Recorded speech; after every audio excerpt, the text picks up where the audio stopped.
Rat Fitty 44. Rat Fitty 44. Welcome back to another Ratface 44 Reviews. My name is James, and today we have G.I. Joe Classified Series, Agent Helix. So let's get this started!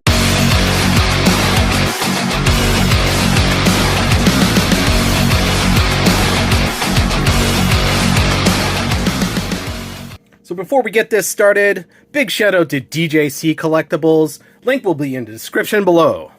Let's take a look at the packaging. As you can see, there's a nice digital render of Agent Helix. She's in, looks like a subdivision, and you can see a SWAT team in behind. Also, you can see there is a lot of cloud cover. It looks like it's at night, maybe dawn.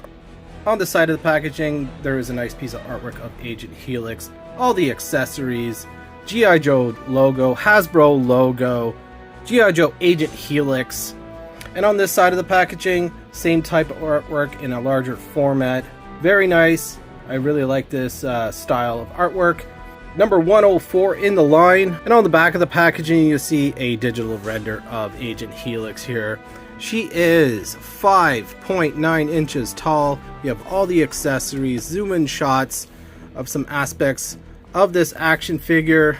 And on this side of the packaging, number 104 QR code. And on this side of the packaging, you'll see G.I. Joe logo. And this is going to be my first time opening it up. First impressions.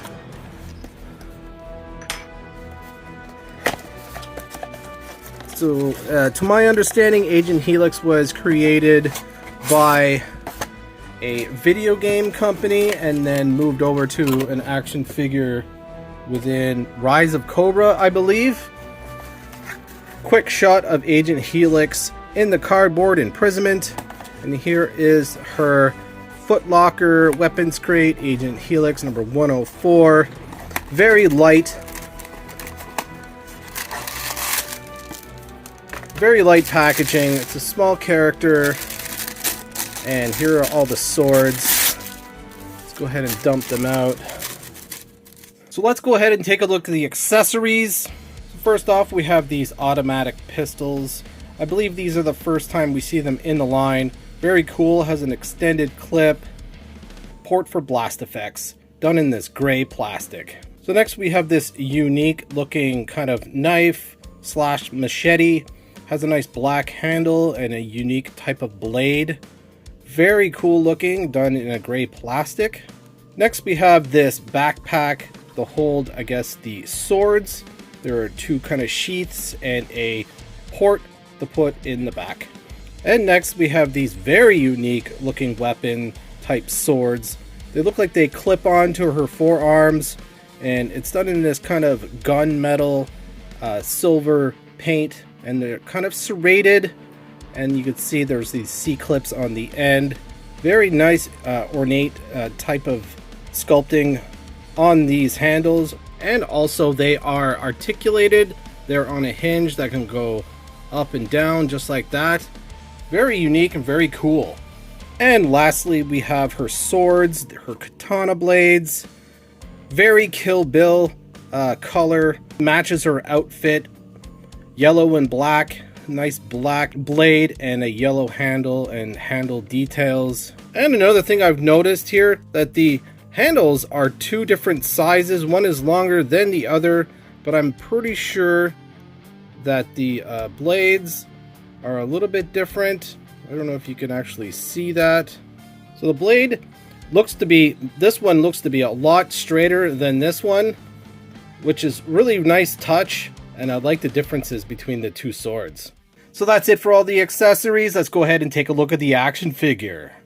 So here is Helix, all out of her packaging in all of her glory. What a great looking figure. One thing that stands out, of course, is the color. The yellow, the gray, the black. And the highlight of this figure is definitely the head sculpt and the hair. The hair has a nice kind of two-tone fade to it, from a dirty blonde to a lighter blonde. A really, really nice hair color, and she has a little bit of a black hair that goes in front of her face right here. Very cool. Check that out. And let's take a closer look at the face sculpt and the paint. Looks pretty good to me. Great print on the eyes, nice red lipstick. She looks like a real person, which is really cool. That is very nice. So let's go over more of the aesthetic and detail of this action figure. As you can see, she's wearing this yellow and gray, black kind of top. Very cool, nicely sculpted. I love the color on this figure. She has this kind of harness that goes around her chest here. Very awesome. I'm not sure what this is. Maybe some sort of Joe Pro or something like that. Gotta have that little bit of a blue tone on all these Joe figures. She looks very futuristic. As you can see, the harness goes on the back. There's a backpack hole for her sheath. Her abdomen is in this kind of black kind of armor, which is really awesome. Moving down her arms, she has these kind of gray elbow pads, pinless, double jointed, kind of a cut midway through her forearm, black gloves, trigger fingers on her hands, both hands. And on this side here, you can see that I noticed on her skin here, there is a kind of a pink detail. I'm not exactly sure what that is. Is that a tattoo? Some sort of barcode maybe? Let me know in the comment section down below whether that's a mistake or is that supposed to be like that.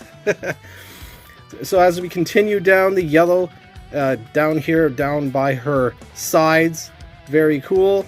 And she has a floating belt, which is super annoying, with all these kind of gunmetal pouches.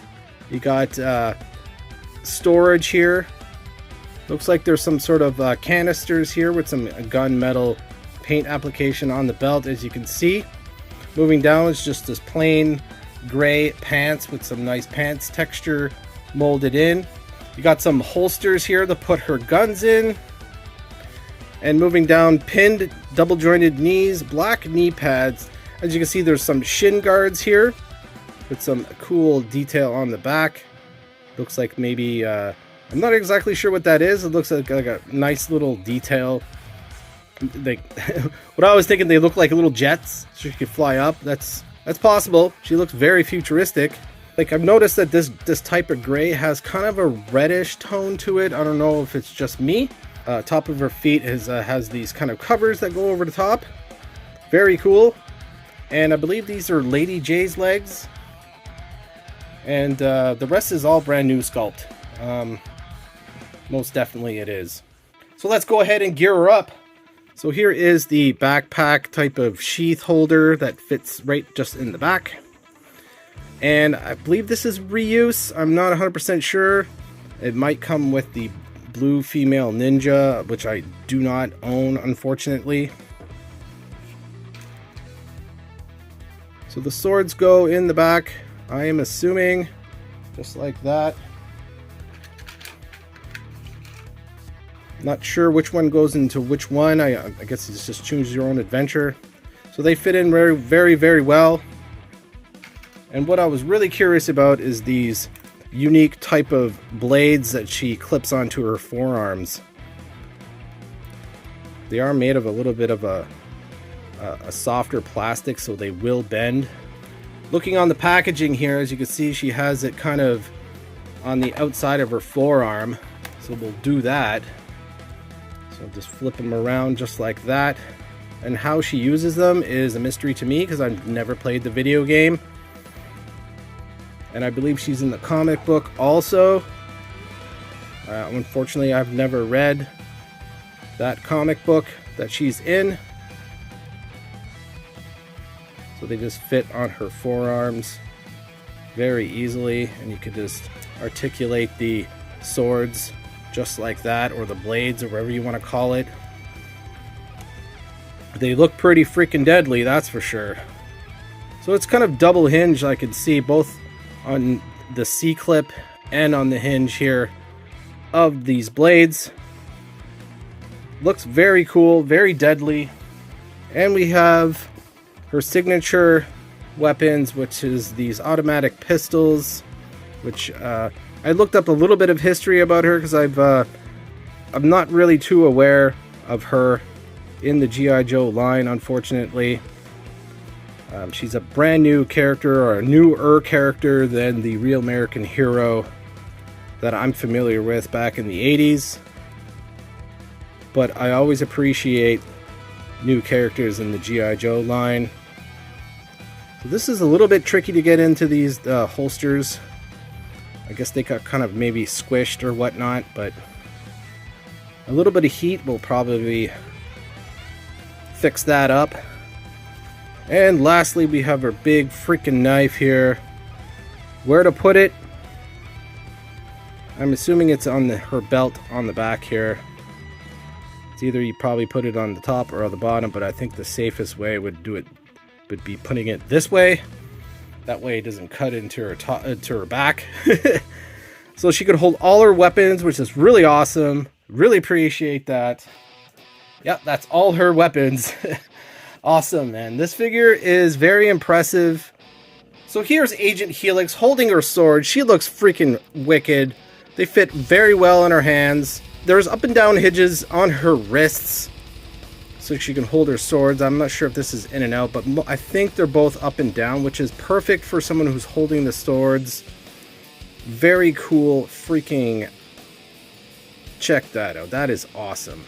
So let's go ahead and do some comparisons with some other toy lines or some other G.I. Joe action figures. So here's a quick comparison with Helix, with Duke, and my custom Valoverse Eclipse. And here's a comparison with Zorana and Lady J. And here's Helix with the Baroness and Scarlet. So there's my review of Agent Helix. I hope you enjoyed the review. Please like, comment, and subscribe. Stay tuned for my montage at the end of this video. Yo, Joe, and Cobra!